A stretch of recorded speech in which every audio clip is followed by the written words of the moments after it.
il n'est pas innocent. Il n'est pas innocent parce que ce temps-là, c'est le temps de la responsabilité de l'élu suprême qu'il est. C'est aussi le temps du débat auquel chacun d'entre nous doit pouvoir librement prendre part. C'est surtout le temps du choix que nous autres citoyens devons exprimer de la façon la plus claire, mais en toute connaissance de cause. Pour ce qui me concerne, je voudrais m'exprimer librement sur ce choix. Je voudrais surtout ici ajouter ma voix à toutes celles qui ont marqué leur désaccord sur ce référendum en appelant à voter non. Un non qui ne relève pas de l'opinion d'un militant. Et vous le savez bien, j'appartiens à un parti politique. Mais un non qui découle d'un engagement personnel au service de la démocratie.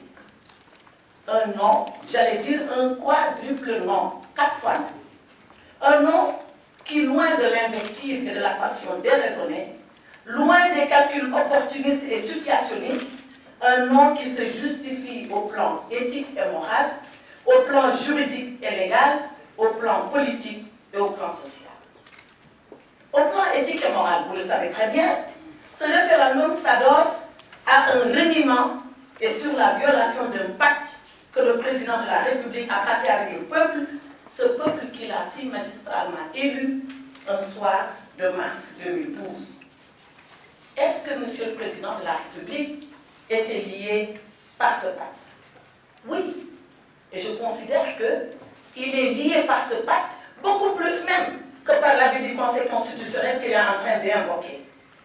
Vous le savez, dans notre système politique, la parole du président ne relève pas que de simples mots.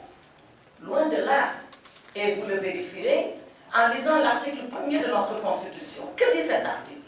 Cet article dit « Le principe de la République du Sénégal est le gouvernement du peuple, par le peuple et pour le peuple. » Une fois que ce principe annoncé, quelles sont les conséquences que nous pouvons en tirer?